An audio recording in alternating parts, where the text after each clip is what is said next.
So I started doing just like theater and shows when I was in second grade. And like I was just doing it for fun at that point. It was just like little like community theater stuff, nothing crazy, obviously. And then I think the moment that I like knew that I was like gonna pursue for the rest of my life, or like try to pursue musical theater for the rest of my life, so basic, but I went to Wicked in San Francisco with my grandparents. It was like the first, it was the first Wicked show I'd ever seen.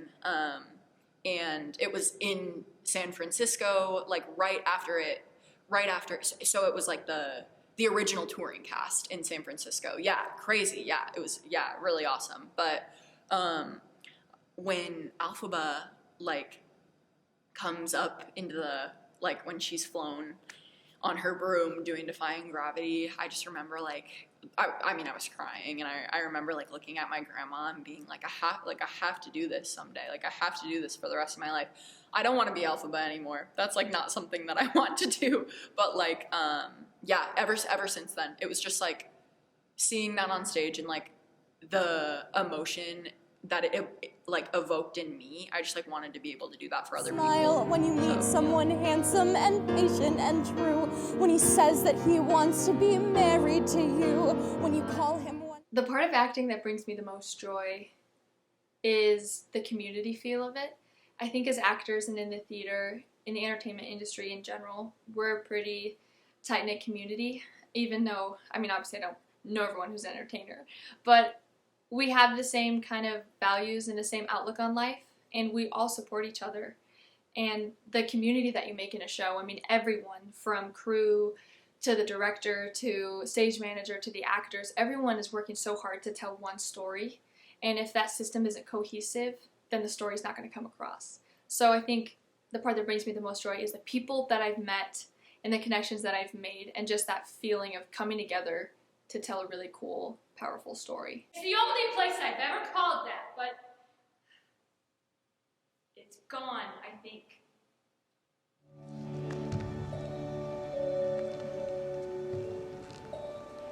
I wanted to be a dancer because it's what I've done my whole life. My parents just kind of threw me in to dance when I was 2, and then it's just kind of continued being just what I do. And whenever people ask me, like, what do you do for fun, I always say I'm a dancer. I don't say I dance, because being a dancer is part of my identity, and it's just part of who I am. So it's just as much a part of who I am as, like, my curly hair. So it's just something that I've always done, and I hope I always can do.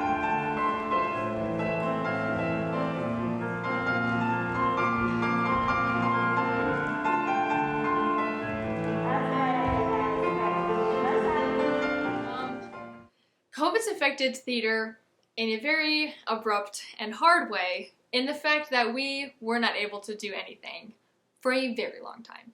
And even though I don't have to rely on theater to make money and to make a living and feed myself, I rely on theater to help keep me going, because that's what I'm passionate about. So having that passion not exist during COVID, I couldn't even watch theater, and I love doing that too. That was just really, really hard for me, and it felt like a lot of artists weren't noticed during COVID. You know, all these people were being taken care of, and artists, their industry was gone. And that was hard to see other artists struggling, people that I followed on Instagram, and through all of their stories, I realized that they don't have a job anymore, and they're really scared. And personally, that was hard to watch them go through that, these people that I looked up to so much. But then also it was hard not to have that outlet, because as I said, theater is such an outlet for me to deal with my emotions, and it's just something that I love, so it makes me happy. And one of the things that makes me happiest wasn't able to happen. I mean, we tried to do a play over Zoom, and it just wasn't the same. And I really appreciate the efforts that everybody did, but not being able to be on stage and make that community with the cast or react with the live audience was hard to deal with, and it kind of wavered my passion for theater a little bit.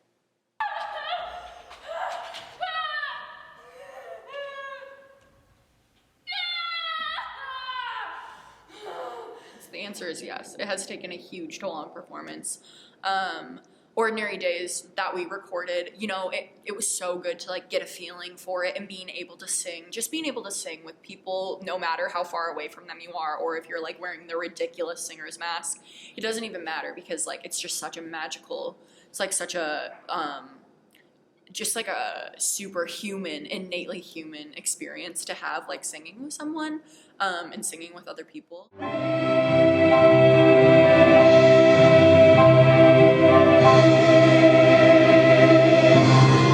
It's definitely taken like a toll on the fact that like wearing masks is like makes things harder physically and emotionally, because people can't see the bottom half of your face, which is like important. And also just like not being able to like receive that audience interaction has been really hard, and something that I hope stops soon.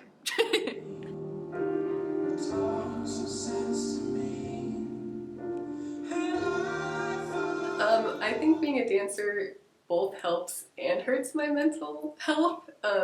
So it helps because it's definitely like stress relief, and it's how I express myself, and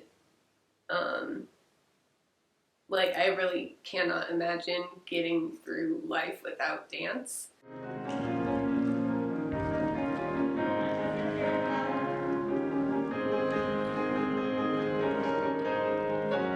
But it's definitely not best for my mental health, because staring at yourself in a mirror for an hour every day, I have really bad body dysmorphia, and that's just something that I've had my whole life, and that stems from dance and trying to be perfect and not being perfect, and then blaming your body.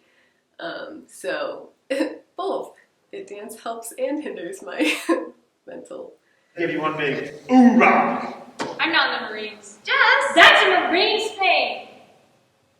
That was actually a really important thing that I learned through COVID, is that taking my profession and my mental health into my own hands is very empowering and very important. And it showed me how much I can do, because even though a pandemic was happening and I was dealing with a lot of stuff, I still found ways to be a better actor and to grow with myself.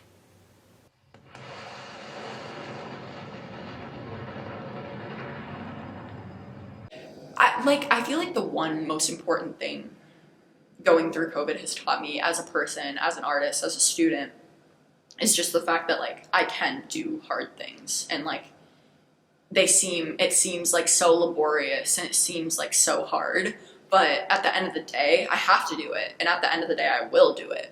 And so it's just kind of like, it's been such an empowering feeling to like get through this year and like come out alive, and like come out as a graduating senior. Like that's a crazy thing. And so yeah, I'm proud of myself for sure, for the growth that I've done, and for the growth that people around me have done. And I think as an artist too, I've just like grown so much in the fact that like I'm not really like, of course when I'm on stage and doing a show, I'm doing it for the audience, but like the art is for me, you know, and the art is for like something that I love so much, and that not like I would not change that for the world. Like I always refer to musical theater as like my one true love, and that like when I love somebody as much as I love musical theater, like it's a marriage, you know, you know what I mean? But just like the fact that I like in the sense that I shouldn't take myself too seriously as an artist either, because like I'm really doing it for the love of the art. F-T-R-A-B-I-F-M-U-S.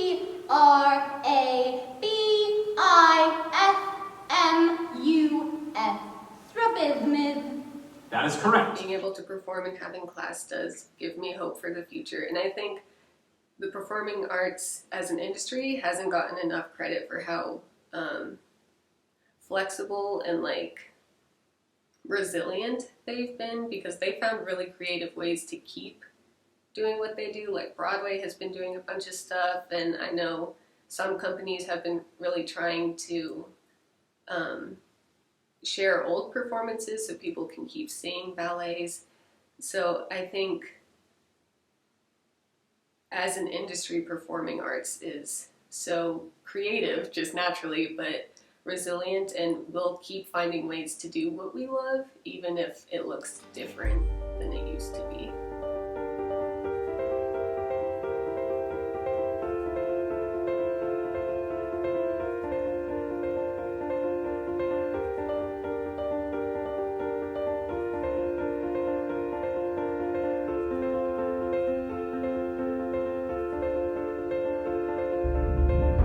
When you call him one night and he meets you downtown and you finally answer him yes.